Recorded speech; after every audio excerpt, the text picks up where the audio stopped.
ಒಳ್ಳೆ ಬಾಡೂಟ ಮನೇಲಿ ಹಂಗಾದ್ರೆ ಇವತ್ತು ನಮ್ ಗಾಡು ಗೌಡ್ರು ಗೊತ್ತು, ಇಡೀ ದೇಶಕ್ಕೆ ಗೊತ್ತು. ಹೌದು, ಖಂಡಿತ. ಇದು ಆಕ್ಚುಲಿ ಚೆನ್ನಾಗಿ ಮುನಿಯಪ್ಪ ಅಂದ್ರೆ ನಮ್ಮೂರು ಮುನಿಯಪ್ಪನೇ ಅಲ್ಲ, ದೇವರು ಮಾಡೋದು. ಹಾಯ್ ಫ್ರೆಂಡ್ಸ್, ಎಲ್ಲರಿಗೂ ನಮಸ್ತೆ. ನಾನು ಮೊದಲನೇ ಬಾರಿಗೆ ನನ್ನ ಒಂದು ಯೂಟ್ಯೂಬ್ ಚಾನಲ್ನ ಓಪನ್ ಮಾಡಿದ್ದೀನಿ. ಅದೇ ಡೇ ಔಟ್ ವಿತ್ ಪಸ್ಯ ಅಂತ. ಸೊ ಇವತ್ತು ವಿಶೇಷ ಏನಂತಂದರೆ, ಇವತ್ತು ಅಮಾವಾಸ್ಯೆ ಪ್ರಯುಕ್ತ ಮುನಿಯಪ್ಪನ ಮಾಡಿದ್ದೀವಿ. ಮುನಿಯಪ್ಪ ಅಂದರೆ ಮುನೇಶ್ವರಂದು ಅಂದರೆ ಈಶ್ವರಂದು ದೂಸರ ರೂಪ, ಅಂದರೆ ಇನ್ನೊಂದು ರೂಪ. ಪೂಜೆ ಎಲ್ಲ ಆಗಿದೆ, ಪೂಜೆ ಎಲ್ಲ ಮುಗಿದು ಈಗ ಎಲ್ಲ ನಮ್ಮ ಸ್ನೇಹಿತರು ಎಲ್ಲರೂ ಈಗ ಊಟ ಮಾಡಿ ಕೋಳಿ ಕೊಯ್ದು ಮುಂದಿನ ಕಾರ್ಯಕ್ಕೆಲ್ಲ ಇದು ಮಾಡ್ಕೊಂಡವ್ರೆ ನೋಡಿ. ಎಲ್ಲ ಕೋಳಿ ಕೊಯ್ದು ಎಲ್ಲ ಈಗ ಬರ್ತವ್ರೆ. ಇದೊಂದು ಲೇಔಟು. ಈಗೆಲ್ಲ ಕೋಳಿ ಕೊಯ್ದು ಅದನ್ನ ತೋರ್ಸೋಕ್ಕಾಗಲಿಲ್ಲ ಕಾರಣಾಂತರಗಳಿಂದ. ಕೋಳಿ ಪುಕ್ಕಗಳೆಲ್ಲ ಹಂಗೆ ಇದೆ. ಕೋಳಿ ಎಲ್ಲ ಕುಯ್ದು ಸುಟ್ಟಿ ಇದು ಮಾಡಾಯಿತು. ನಮ್ಮ ನೀರಾಜು ಓದ್ತವನು. ಈಗ ಏನಂತಂದರೆ ಎಲ್ಲರೂ ಈಗ ಕೋಳಿನ ಸುಟ್ಟಾಯಿತು, ಸುಟ್ಟಿ ಕಟ್ ಮಾಡಾಯಿತು. ಈಗ ಇಲ್ಲಿ ಅಡುಗೆ ಮಾಡಿ ತಿಂದು ಅಲ್ಲೇ ಒಂದು ರೌಂಡ್ ಬಾರ್ಸಿ ಎಲ್ಲರೂ ಮಲಿಕೊಂಡವ್ರೆ ನೋಡಿ. ಈಗ ಇನ್ನೊಂದು ಚಿಕನ್ ಮಾಡೋಕ್ಕೆ, ಕಬಾಬ್ ಮಾಡೋಕ್ಕೆ ರೆಡಿ ಮಾಡ್ಕೊಂಡಿದ್ದೀವಿ. ಒಂದು ರೌಂಡ್ ಕಬಾಬ್ ಆಗಿದೆ, ಬಟ್ ಇನ್ನೊಂದು ರೌಂಡ್ ತಂದರೆ ಖಾಲಿ ಆಗಿತ್ತು. ಇನ್ನೊಂದು ಸ್ವಲ್ಪ ತಂದಿದ್ದೀವಿ. ಇವಾಗ ಚಿಕನ್ ರೆಡಿ ಆಗಿದೆ. ಪ್ಯೂರ್ ನಾಟಿ ಕೋಳಿ ನೋಡಿ. ಎಲ್ಲ ಇದು ಮಾಡ್ಕೊಂಡು ಐಟಮ್ ರೆಡಿ ಆಗಿದೆ. ಇವರೇ ಈ ಗುಂಪಿನ ಮುಖ್ಯಸ್ಥರು, ಪುಟ್ಟಮ್ಮರು ಅಂತ. ಈಗಿನ ಇವರೇ ಗುಂಪಿನ ಇದು ಮಾಡ್ಕೊಂಡವರು ನೋಡಿ. ಕಬಾಬ್ಗೆ ಈಗ ಆಲ್ಮೋಸ್ಟ್ ಎಲ್ಲ ರೆಡಿ ಆಗಿದೆ ನೋಡಿ. ಪ್ಯೂರ್ ಇದು ಬಾಯ್ಲರ್ ಕೋಳಿ, ಊಟ ಇವತ್ತು ಪ್ಯೂರ್ ನಾಟಿ ಕೋಳಿ. ಒಂದು ಇದು ಇದಾಗಿದೆ. ಈಗ ಸ್ಟಾರ್ಟ್ ಮಾಡ್ತಾರೆ ಈಗ ಕಬಾಬ್ ಮಾಡಕ್ಕೆ ನೋಡಿ. ಎಲ್ಲಾರು ಒಂದೊಂದು ರೌಂಡ್ ತಿಂದ್ಬಿಟ್ಟು ಹೆಂಗ್ ಮಲಿಕೊಂಡಿದ್ದಾರೆ ನೋಡಿ ಬಿಸಿಲು. ಇವರು ಯುವರಾಜ್ ಅಂತ. ನಿಮ್ಮ ಮಗ ತೋರಿಸಿ, ಯುವರಾಜು. ಇವರು ಉಮೇಶ್ ಗೌಡ್ರು ಅಂತ ನೋಡಿ. ಈಗ ಒಂದು ರೌಂಡ್ ತಿಂದ್ಬಿಟ್ಟು ಆರಾಮಾಗಿ ಮಲಿಕೊಂಡಿದ್ದಾರೆ. ಇವರು ಅಪ್ಪಟ JDS ಕುಮಾರಣ್ಣ ಮತ್ತು ದೇವೇಗೌಡರ ಅಪ್ಪಟ ಅಭಿಮಾನಿ. ಹೌದು, ಖಂಡಿತ. ನಾವು ಅಪ್ಪಟ ಕುಮಾರಣ್ಣ ಮತ್ತು ಮೋದಿ ಅವರ ಅಪ್ಪಟದ ದೊಡ್ಡ ಅಭಿಮಾನಿ ನೋಡಿ. ಈಗ ಜಸ್ಟ್ ಒಂದು ರೌಂಡ್ ತಗೊಂಡು ನಮ್ಮ ಶೋಭಿತ್ ಗೌಡ್ರು ಅಲ್ಮೂರು ಹಾಕೊಂಡಿದ್ದಾರೆ ಒಂದು ಲೆಗ್ ಪೀಸ್ ತಿನ್ನಕ್ಕೆ ಹೋಗಿ ನೋಡಿ. ಈಗ ಚಿಕನ್ ತಿಂದ್ಬಿಟ್ಟು ಬಾಯಿ ತುಂಬ ಎಳಕೆ ಹಾಕೊಂಡಿದ್ದಾರೆ. ವಿಶೇಷ ಏನಂತಂದ್ರೆ ಎಲ್ಲಾರು ತಿಂದಿರೋದೇ 2 ಪೀಸು, ಬಾಯಿ ತುಂಬ ಬರೀ ಎಳಕೆ ಹಾಕೊಂಡವ್ರಿ ನೋಡಿ. ಚೆನ್ನಾಗಿದ್ದೀರಾ ನೋಡಿ. ಕಬಾಬ್ ಮಾಡ್ತಾ ಇದೀನಿ, ಮುನಿಯಪ್ಪನ್ ಮಾಡಿ ಕಬಾಬ್ ಮಾಡ್ತಾ ಇದೀವಿ. ಇವಾಗ ಎಲ್ಲಾರ್ದು ಒಂದ್ ರೌಂಡ್ ಊಟ ಆಗಿದೆ, ಊಟ ಆಗಿಲ್ಲ. ಇದ್ ಮಾಡ್ಬಿಟ್ಟು ಇವಾಗ ಆಗ್ಲೇ ಟೈಮಿಂಗ್ಸ್ ಬಂದು 1:30 ಆಯ್ತು. ಏನೋ ಖುಷಿಗೆ ಇವತ್ತು ತುಂಬಾ ಚೆನ್ನಾಗಿ ಎಂಜಾಯ್ ಮಾಡ್ತಾ ಇದೀವಿ. ನಾನೇ ಅಂಗಡಿಗೆ ಹೋಗ್ದಂಗೆ ಇವತ್ತು ಕೂತ್ಕೊಂಡು ಇವತ್ತು ಖುಷಿ ಆಗಿದ್ದೀವಿ. ಇದು ಮುಗಿಸ್ಕೊಂಡು ಆಮೇಲೆ ನಮ್ ಡ್ಯೂಟಿ ನಾವು ಮಾಡ್ಕೊಳಕ್ಕೂ ಚೆನ್ನಾಗಿರುತ್ತೆ ಅಲ್ವಾ. ಇದೆಲ್ಲ ಒಂಥರ ಅನ್ಭವಿಸೋದೇ ನನಗೆ ತುಂಬಾ ಖುಷಿ ಆಗುತ್ತೆ. ಇವತ್ತು ನಮ್ಮಮ್ಮ ಇವತ್ತು ಮುನಿಯಪ್ಪನ್ ಮಾಡ್ತೀನಿ ಇದಕ್ಕೆ ನನಗೆ ಇನ್ನೂ ಖುಷಿ ಆಯ್ತು. ಹೊರಗಡೆ ಬಂದು ಊಟ ಮಾಡೋದು ಅಂದ್ರೆ ನನಗೆ ಬಹಳ ಆಕ್ಚುಲಿ ಅಂಗಡಿಗೆ ಹೋಗ್ಬೇಕಾಗಿತ್ತು. ನಾನು ಬ್ಯೂಟಿಷಿಯನ್, ನಮ್ದು ಸಹ ಯೂಟ್ಯೂಬ್ ಅಲ್ಲಿ ಮೇಕಓವರ್ ಬೈ ಹಾಸ ಅಂತ ಇದೆ, ಅದನ್ನು ನೋಡಿ ಸಬ್ಸ್ಕ್ರೈಬ್ ಮಾಡಿ. ಚೆನ್ನಾಗಿದೆ ಮೇಕಪ್ ಸಹ ನಿಮ್ಗೆ ನೋಡಿ. ಅವಾಗಿಂದ ಸೀನಿಯರು ತುಂಬಾ ಅಂದ್ರೆ ತುಂಬಾ ಚೆನ್ನಾಗಿ ಮಾಡ್ತಾರೆ. ಆಲ್ಮೋಸ್ಟ್ ನಮ್ಮ ಫಿಲಮ್ ಆಕ್ಟರ್ ಆಗಿರ್ಬೋದು ಹಾಗೂ ಧಾರಾವಾಹಿಗಳಲ್ಲಾಗಿರ್ಬೋದು. ಸೊ ಎಲ್ಲ ಕಡೆಯಿಂದ ಒಳ್ಳೆ ರೇಟಿಂಗ್ ಸಹ ಬಂದಿದೆ. ಗೂಗಲಲ್ಲೂ ಸಹ ಒಳ್ಳೆ ರೇಟಿಂಗ್ಸ್ ಬಂದಿದೆ. ದಯವಿಟ್ಟು ನಿಮ್ಗೆ ಯಾವುದೇ ಒಂದು ಇದು ಬೇಕಾಗಿದ್ರು, ಯಾವುದೋ ಒಂದು ಫಂಕ್ಷನ್ ಆಗಿರ್ಬೋದು, ಮದುವೆ ಆಗಿರ್ಬೋದು, ಎನಿವನ್ ಏದೇ ಆಗಿದ್ರು ದಯವಿಟ್ಟು ಯೂಟ್ಯೂಬಲ್ಲಿ ಆಶಾ ಮೇಕಪ್ ಅಂತ ಒಂದು ಚಾನಲ್ ಇದೆ, ಅವ್ರನ್ನ ಕಾಂಟ್ಯಾಕ್ಟ್ ಮಾಡಿದ್ರೆ ನಿಮ್ಗೆ ಒಳ್ಳೆ ತಹ ಪ್ರತಿಕ್ರಿಯೆ ಸಿಗುತ್ತೆ ನೋಡಿ. ನಮ್ಮ ಶೋಭಿತ್ ಗೌಡ್ರು ಕಾರಾಗ ಎಲ್ಲರೂ ಬಂದಿದ್ದೀವಿ, ಕಾರಲ್ಲಿ ಬೈಕಲ್ಲಿ ಆಲ್ಮೋಸ್ಟ್ ಎಲ್ಲರೂ ಬಂದಿದ್ದೀವಿ ನೋಡಿ. ಫ್ರೆಂಡ್ಸ್, ಈ ಮುನಿಯಪ್ಪನ ಬಗ್ಗೆ ಏನು, ಅದ್ರ ಬಗ್ಗೆ ವಿಶೇಷತೆ ಏನು ಅಂತ ನಮ್ಮ ಗುಂಪಿನ ಮುಖ್ಯಸ್ಥರು, ದಯವಿಟ್ಟು ಲೀಡರು, ಒಂದು ಮುಖ್ಯವಾಗಿ ಏನು ಹೇಳಬೇಕು ಅಂತಂದ್ರೆ ಎಲ್ಲ ತಂಡದ ನಾಯಕಿ ಅಂತ ಹೇಳ್ಬೋದು. ಅವರು ಇದ್ರ ಬಗ್ಗೆ ವಿಶೇಷತೆ ಏನು ಅಂತ ದಯವಿಟ್ಟು ತಿಳಿಸಿ ಬಿಡಿಸಿ ಹೇಳಬೇಕು. ದೊಡ್ಡಮ್ಮ ಇದ್ರ ಬಗ್ಗೆ ಏನಕ್ಕೆ ಮಾಡ್ತೀರಾ ಕೊಡ್ತಾರೆ ಹೇಳಿ. 3 ತಲೆಯಿಂದನೂ ಬಂದಿದೆ. ನಮ್ಮ ಅತ್ತೆ ಮಾಡ್ತಾ ಇದ್ರು, ನಮ್ಮ ಮಾವರು ಮಾಡ್ತಾ ಇದ್ರು. ನಮ್ಮ ಮಾವರು ಅವರೆಲ್ಲ ಹೋಗೋದ್ಮೇಲೆ ನಾವು ಸೊಸೈಟಿಗೆ ಬರ್ತೀವಿ. ಆಮೇಲೆ ನಮ್ಮ ಸೊಸೈಟಿಯವರು ಮಾಡ್ಕೊಂಡು ಹೋಗಕ್ಕೆ ತೋರ್ಸ್ಕೊಡಕ್ಕೆ ಬಂದಿದ್ವಿ. ಇದು ಅಲ್ತಾವ ಒಂದು ಮುನಿಯಪ್ಪನ ಅಂತ ಬೆನ್ಕ ನಿಕ್ಕಿ ಮಾಡೋದು. ಓಕೆ. ಸೊ ಇದು ಯಾವ ತರ ಮುನಿಯಪ್ಪ ಅಂದ್ರೆ ಏನು, ಯಾವ ಕಾರಣಕ್ಕೋಸ್ಕರ ಮಾಡೋದು? ಏನ್ ಕಾರಣಕ್ಕೆ ಅಂದ್ರೆ ಹಿಂಗೆ ಹೊಲ ಫಲ ಉಳುವಾಗ ಹಾವು ಪಾವು ಬಂದಾಗ ಅದನ್ನೇ ನಾವು ಬೆನ್ಕನಿಸ್ಕೊಂಡು ಮಾಡ್ಕೊಂಡು ಹೋಗ್ತಾ ಬಂದಿದೀವಿ. ಓಕೆ. ಆಮೇಲೆ ಇವಾಗ ಮಾಡಂಗಿಲ್ಲ, ಮಾಡ್ಲೇಬೇಕು. ಅವತ್ತಿಂದ ಮಾಡ್ಕೊಂಡ್ ಬಂದಿದ್ದೀವಿ, ಇವತ್ತು ಮಾಡ್ಲೇಬೇಕು.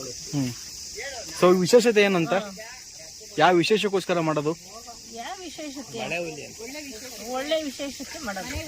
ಅಂದ್ರೆ ಏನು ಕುಟುಂಬಸ್ಥರಿಗೆ ಒಳ್ಳೇದಾಗ್ಲಿ ಅಂತನಾ, ಇಲ್ಲ ಫ್ಯಾಮಿಲಿ ಒಳ್ಳೇದಾಗ್ಲಿ ಅಂತನಾ? ಎರಡೂ ಒಂದೇನೆ? ಇಲ್ಲ ಜನಗಳಿಗೆ ಎಲ್ಲ ನಮ್ಮ ಮನೆಯವ್ರಿಗೆ ಪೂರ್ತಿ ಒಳ್ಳೇದಾಗ್ಲಿ ಅಂತ ಮಾಡ್ತಾ ಇದ್ದೀವಿ. ಈಗ ಮುಂದಿನ ಮುಗೀತು. ಈಗ ನೆಕ್ಸ್ಟ್ ನಮ್ಮ ನೀರಾಜು ನೋಡಿ, ಈಗ ಇವನು ಇದ್ರ ಬಗ್ಗೆ ಏನು ಅಂತ ದಯವಿಟ್ಟು ತಿಳಿಸ್ಬೇಕು. ನೀರಾಜ್ ಇದ್ರ ಬಗ್ಗೆ ಏನ್ ಹೇಳ್ತೀರಾ ನೀವು? ಏನಿಲ್ಲ, ಮಾಡ್ತಾ ಇದಾರೆ, ಚೆನ್ನಾಗಿದೆ, ನೋಡ್ತಾ ಇದ್ದೀವಿ, ತಿಂತಾ ಇದೀವಿ. ಆಗಿದೆಯಾ ಆಗಿಲ್ವೋ? ನಮ್ದು ಇನ್ನ ಇಲ್ಲ ಕಳಿಸ್ತಾನೆ ಅವ್ರ ಮನೆಗೆ ಅಲ್ಲಿ ಇಲ್ಲಿ. ಏನ್ ಬರೀ ನೀರ್ ತರಬೇಕು, ಅದ್ ತರಬೇಕು, ಇದ್ ತರಬೇಕು, ರಾತ್ರಿನೇ. ಅವ್ರಿಗೆ ನಮಸ್ಕಾರಗಳು. ನಮಸ್ಕಾರ ಅಣ್ಣ. ಹೇಳ್ಬೇಕು, ನಮ್ಮ ಅಣ್ಣವ್ರು ಹೇಳ್ಬೇಕು, ನಮ್ಮ ಬಾಸು. ಏನ್ ಕೇಳ್ಬೇಕು ನೀವು? ಸೊ ಇದು ವಿಶೇಷತೆ ಏನಂತಂದ್ರೆ ಆ ಕಾರಣಕ್ಕೋಸ್ಕರ ಮಾಡೋದು, ನಿಮ್ಮ ಒಂದು ಅಭಿಪ್ರಾಯ ಏನು ಇದ್ರ ಬಗ್ಗೆ? ಯಾಕೆ ಕಾರಣಕ್ಕೋಸ್ಕರ ಮಾಡೋದು ಅಂತ? ಕಾಲದಿಂದನೂ ಇದೊಂದು ಮುನಿಯಪ್ಪಂದು ದೇವಸ್ಥಾನ, ಗುಡಿ, ಪೂಜೆ ಪುನಸ್ಕಾರ ಅಂದ್ಬಿಟ್ಟು ನಡ್ಕೊಂಡ್ ಬಂದಿದೆ. ಸರಿ. ಇದು ಏನ್ ಮಾಡ್ತಾರೆ ಅಂದ್ರೆ ಎಲ್ಲಾ ಜನ ಒಳ್ಳೇದಲ್ಲಿ, ಎಲ್ಲರಿಗೂ ಕಾಯಿಲೆ ಕಸ ಕಡ್ಡಿ ಕಸ ಏನು ಬರಬಾರ್ದು, ದನ ಕರುಗಳು ಚೆನ್ನಾಗಿರ್ಲಿ, ಮಳೆ ಬೆಳೆ ಚೆನ್ನಾಗಿರ್ಲಿ ಅಂತ ಮಾಡೋದು. ಹೌದು. ಇದು ಏನಂದ್ರೆ ಕಲ್ಲಿನ ದೇವ್ರು. ಇದು ಮೂರ್ತಿ ಇಕ್ತಾರೆ, ಕಲ್ಲಿಂದು ಮೂರ್ತಿ ಅಂತಂದ್ರೆ ದೇವರು ಕಲ್ಲಿನ ರೂಪದಲ್ಲಿ ವಿಶೇಷವಾಗಿ ಬಂದಿರೋದು. ಈರಿ ಮೊಟ್ಟೆ ಎಲ್ಲ ಇಕ್ಕಿ ಪೂಜೆ ಮಾಡಿದ ತಕ್ಷಣ ಎಲ್ಲಾರ್ಗು ಊಟ ಹಾಕೋದು. ಚಿಕನ್, ಮಟನ್ ಏನ್ ಅವ್ರ ಕೈಲಿ ನಡೀತದೆ ಅದನ್ನ ತಂದು ಊಟ ಮಾಡೋದು. ನಮ್ಗೆ ಅದನ್ನ ಸಂಪೂರ್ಣವಾಗಿ ಅಧ್ಯಕ್ಷತೆಯನ್ನು ನಮ್ಮ ಅಮ್ಮವರಾದ ದೊಡ್ಡಮ್ಮವರು ಶ್ರೀಮತಿ ಪುಟ್ಟಮ್ಮನವರು ವಹಿಸ್ಕೊಂತಾರೆ. ಯಾಕಂದ್ರೆ ಅವತ್ತಿಂದನೂ ಅವ್ರಿಗೆ ನಾವು ಕೊಟ್ಟಿದೀವಿ ಇನ್ಚಾರ್ಜು. ನೆಕ್ಸ್ಟ್ ಇನ್ಚಾರ್ಜು ನಮ್ಮ ಈಗ ನಮ್ಮ ಅಪ್ಪವ್ರು ಮಾಡ್ತಾರೆ ಪೂಜೆ. ಹಂಗೆ ನಡ್ಕೊಂಡ್ ಬರ್ತಿರ್ತದೆ, ತಲಾತಂತ್ರದಿಂದ ಬರ್ತಾರದು. ಯಾವ ವಿಶೇಷ ಕಾರಣಕ್ಕೋಸ್ಕರ ಮಾಡೋದು? ಯಾವ ತಲಾತಂತ್ರ ಯಾರ ಕಡೆ ಹೆಂಗ್ ಮಾಡ್ಕೊಂಡ್ ಬಂದಿದ್ದು ಅಂತ? ಮಾಮೂಲಿ ಗುಡಿ ಅಷ್ಟೇ, ಇದು ಗುಡಿ ಗೋಪುರ ತರ. ಅಂದ್ರೆ ನೀವೇ ಖುದ್ದ ಮಾಡ್ಸಿರೋದಲ್ಲ, ಅದು ಅವಾಗಿಂದಾನೇ ಇರೋದಂತ? ಪುರಾತನ ಕಾಲದಿಂದ ಮಾಮೂಲಿ ಕಲ್ಲಾಗಿ ಮೂರ್ತಿ ಮಾಡಿರೋದು. ಅಂದ್ರೆ ನಾನ್ ಕೇಳಿರೋ ಪ್ರಕಾರ ತುಂಬಾ ಜನ ಮುನಿಯಪ್ಪನ್ ಮಾಡ್ತಾರೆ ಅಂತಾರೆ. ಕೆಲವ್ರ ಕಡೆ ಮುನಿಯಪ್ಪ ಅಂದ್ರೆ ಏನಂತ ಗೊತ್ತಿರಲ್ಲ. ಈಗ ಹಳ್ಳಿ ಕಡೆ ಆಗಿರ್ಬೋದು. ಮುನಿಯಪ್ಪ ಅಂದ್ರೆ ನಮ್ಮೂರು ಮುನಿಯಪ್ಪನೇ ಅಲ್ಲ, ದೇವ್ರು ಮಾಡೋದು. ಮುನಿಯಪ್ಪ ಅಂದ್ರೆ ನಮ್ಮೂರು ಮುನಿಯಪ್ಪನೇ ಅಲ್ಲ, ದೇವ್ರು ಮಾಡೋದು. ಅಣ್ಣ ಸಖತ್ ಆಕ್ಟಿಂಗ್ ಮಾಡ್ತಿದ್ದೆ ಕಣ. ಮುನಿಯಪ್ಪ ಅಂದ್ರೆ ನಮ್ಮೂರಾಗ ಅವರೆಲ್ಲ ಮುನಿಯಪ್ಪಣಿ ಯಾವ ಅನ್ಕೊಂಬಿಟ್ಟಿರ? ಇಲ್ಲ ಹಂಗಲ್ಲ. ಸೊ ಏನು ಅಂತಂದ್ರೆ ಈಗ ಬೆಂಗಳೂರು ಕಡೆ ಕೆಲವರು ಮುನಿಯಪ್ಪ ಅಂತ ಮಾಡ್ತಾರಂತಾರೆ ಹೊಲದಲ್ಲಿ. ಬೇರೆ ಜಾಗದಲ್ಲಿ ಅಂತಾರೆ ಮುನಿಯಪ್ಪ ಅಂದ್ರೆ ಏನಂತ ಗೊತ್ತಿರಂತಾರೆ. ಈಗ ಕೆಲವು ಜಾಗಗಳಲ್ಲಿ ಏನು ಅಂತಂದ್ರೆ ಹೊಲಕ್ಕೆ ಹೋಗ್ಬಿಟ್ಟು ಮರಗಳಿಗೆ ಸೀರೆ ಉಡಿಸಿ ಪೂಜೆ ಮಾಡ್ತಾರೆ. ಕೆಲವರು ಮನೆ ಹತ್ರನೇ ಒಂದು ಚಿಕ್ಕದಾಗಿ ಈ ಮರದಲ್ಲಿ ಪೂಜೆ ಮಾಡ್ತಾರೆ. ಈಗ ಒಂದೊಂದು ಊರ ಒಂದೊಂದು ವಿಶೇಷತೆ. ಸೊ ನಿಮ್ ಕಡೆ ಈಗ ಮುನಿಯಪ್ಪ ಅಂತ ಮಾಡ್ತೀರಾ? ಕಡೆ ಏನಿಲ್ಲ, ಯಾವ್ದೇ ಕಲ್ಲಿನಲ್ಲಿ ದೇವ್ರ ವಿಗ್ರಹ ಇಕ್ಬಿಟ್ಟು, ಕಲ್ಲಿನ ಮೂರ್ತಿ ಇಕ್ಬಿಟ್ಟು ಪೂಜೆ ಮಾಡಿ ಕೋಳಿ ಕುಯ್ದು ಮನೆ ತಂದು ಅಡಿಗೆ ಊಟ ಮಾಡ್ಕೊಬಹುದು. ಅಥವಾ ಅದೇ ಜಾಗದಲ್ಲೇ ಬೇಕಾದ್ರೆ ಅಡಿಗೆ ಊಟ ಮಾಡಿ 4 ಜನ ಊಟ ಹಾಕ್ಬೋದು. ಎಲ್ಲರಿಗೂ ಒಳ್ಳೇದು. ಅಂದ್ರೆ ಎಲ್ಲಾರ್ಗು ನಿಮ್ಮ ಕುಟುಂಬಸ್ಥರು ಎಲ್ಲರೂ ಬಂದು ಊಟ ಮಾಡ್ಕೊಂಡು ಇಲ್ಲೇ ಹೋಗ್ತೀರಾ? ನೋಡಿ, ನಮ್ ದೊಡ್ಡಮ್ಮ ಇರ್ಬೋದು, ನಮ್ಮ ಅಮ್ಮ ಇರ್ಬೋದು, ಆಮೇಲೆ ಕಮಲಾ ಆಂಟಿ ಅನ್ಬಿಟ್ಟು ಅವರು ಎಕ್ಸ್ಪೀರಿಯನ್ಸ್ ಸೀನಿಯರ್ ಮ್ಯಾನೇಜರ್ ಅವರು ಕೂಡ ಬಂದಿದ್ದಾರೆ. ಆಮೇಲೆ ಆಶಾ ಅನ್ಬಿಟ್ಟು ಅವರು ಬ್ಯೂಟಿಷಿಯನ್, ನೀರಜ್, ಯುವರಾಜ್ ಎಲ್ಲ ಬಂದಿದ್ದಾರೆ. ಎಲ್ಲ ನಮ್ಮ ಮಕ್ಕಳುಗಳು, ಅತ್ತೆ, ಸೊಸೆ, ನಾದ್ನಿ ಎಲ್ಲಾರು ಬಂದಿದ್ದಾರೆ. ಒಟ್ಟು ತುಂಬಾ ಚೆನ್ನಾಗಿ ಮಾಡಿದೀರಾ. ಸೊ ಈಗ ಈ ಕಾರ್ಯಕ್ರಮ ಎಲ್ಲ ಮುಗ್ದೋದ್ರು ಮುಂದಿನ ಕಾರ್ಯಕ್ರಮ ಏನು ಅಂತ? ಈ ಕಾರ್ಯಕ್ರಮ ಎಲ್ಲ ಮುಗಿದ್ಮೇಲೆ ನೆಕ್ಸ್ಟ್ ಇವಾಗ ಜೂನ್ ಜುಲೈ ಎಲ್ಲ ಮಳೆ ಹೋಯ್ತದೆ. ಹಸ್ಗಳು ಕಟ್ಬಿಟ್ಟು 6 ಉಳ್ಬಿಟ್ಟು ಎಲ್ಲ ರಾಗಿ ಎಡ್ಸ್ಕೊಂಡ್ಬಿಡೋದು. ಒಂದ್ ಕಡೆಯಿಂದ ರಾಗಿ ಎಡ್ಜಿ ಕುಂಟೆ ಹೊಡೆದಿ ಅಲ್ವೆ ಸಾರಿಸ್ಬಿಟ್ಟು ಎಂದಿನಂತೆ ರೈತರು ಕೆಲಸ ಮಾಡೋದು. ಅಣ್ಣ ಅಂದ್ರೆ ನಾನು ಅದನ್ನ ಮುಂದಿನ ಕೇಳಿಲ್ಲ. ಈ ಕಾರ್ಯಕ್ರಮ ಮುಗ್ದಾದ್ಮೇಲೆ ಮುಂದಿನ ಪ್ರೋಗ್ರಾಮ್ ಏನು ಅಂತ? ಮನೆಗೆ ಹೋಗೋದು. ಈಗ 4 ಮೊಟ್ಟೆ ಕೋಳಿಗಳಿದೀವಿ. ಮೊಟ್ಟೆ ಕೋಳಿ ತರೋದು, ಅವೆಲ್ಲ ಕೊಬ್ಬಿನ ಕೋಳಿಗಳು ಒಳ್ಳೆ ಚೆನ್ನಾಗವೆ ತಂದ್ಬಿಟ್ಟು ಕಬಾಬ್ ಮಾಡೋದು. ಫಿಶ್ ಹೇಳಿದಾರೆ, 5 kg ಫಿಶ್ ಎಲ್ಲ ತಂದಿ ಮಾಡಿ. ಅಂದ್ರೆ ಇವತ್ತು ಒಳ್ಳೆ ಬಾಡೂಟ ಮನೇಲಿ ಹಂಗಾದ್ರೆ? ಇವತ್ತು ಬಾಡೆ ನಮ್ ಗೌಡ್ರು ಗೊತ್ತು, ಇಡೀ ದೇಶಕ್ಕೆ ಗೊತ್ತು. ಹೌದು, ಖಂಡಿತ. ಗಣೇಶ ತಿನ್ನೋದ್ ಲಾಡು, ನೀವು ತಿನ್ನೋದ್ ಬಾಡು. ಹೌದೌದು, ತಿನ್ನೋದು ಬಾಡು. ಈಗ ನೀರಜ್ ಅವರು, ಈಗ ನಮ್ಮ ಉಮೇಶ್ ಅಣ್ಣವರು ಅವರ ಅಭಿಪ್ರಾಯವನ್ನು ತಿಳಿಸಿದ್ದಾರೆ. ಈಗ ಮುಂದಿನ ನಮ್ಮ ಯುವರಾಜ್ ಅವರು, ಈಗ ಇವ್ರ ಬಗ್ಗೆ ಏನ್ ಹೇಳಕ್ ಇಷ್ಟಪಡ್ತೀರಾ ಯುವರಾಜ್? ನಿಮ್ಮ ವಿಶೇಷತೆ ಏನಂದ್ರೆ ಇವತ್ತು ಅಲ್ಲು ಹೋಗಿದೆ, ಇವತ್ತು ನೀರಜ್ದು ಪೀಸ್ ಲೆಗ್ ಪೀಸ್ ಇಂದ ಇವನು ಅಲ್ಲು ಹೋಗಿದೆ. ಏನ್ ಹೇಳ್ತೀರಾ ನೀವು ಅಲ್ಕಳವಾಗಿರೋದಕ್ಕೆ ಏನ್ ಹೇಳ್ತೀರಾ ಸರ್? ಶೋಭಿತ್ ಗೌಡ್ರೆ, ನಿಮ್ಮ ಅಲ್ಲಿನ ಈ ಮುರಿಯುವ ಕಾರಣ ಹಿಂದಿನ ಏನು ನಿಮ್ಮ ಇದಿರೋದು? ನೀವು ಬಾಯಿ ತುಂಬಾ ರಂಗಮಂಜಿ ತರ ಬಾಯಿ ತುಂಬಾ ಬರೀ ಲಡ್ಕೆನೆ ಹಾಕೊಂಡಿದ್ದೀರಾ. ಈಗ ಮುಂದಿನ ಕಾರ್ಯಕ್ರಮ ನಮ್ಮ ಜಲೇಶ್ ಮಂಟಿ ಅವರು ಅವರ ಅಭಿಪ್ರಾಯ ಏನಂತ ದಯವಿಟ್ಟು ತಿಳಿಸ್ಕೊಬೇಕು. ಏನ್ ಸ್ಟೇಟ್ಮೆಂಟ್ ಹೇಳ್ಬಿಡ. ಅಂಟಿ ಅಂಟಿ ಅವರು ಆ ಆಂಟಿ ಇವತ್ತು ಮೌನವ್ರತ ಅಂತೆ ಮುನಿಯಪ್ಪಂಗೋಸ್ಕರ. ನಮ್ಮ ಶೋಭಿತ್ ಗೌಡ್ರು ಏನೋ ಮಾತಾಡ್ಬೇಕಂತ ಅವರು ದಯವಿಟ್ಟು ಅವಾಗಿಂದ ತುಂಬಾನೇ ಇದ್ ಮಾಡ್ತಿದ್ದಾರೆ. ಹೇಳಿ.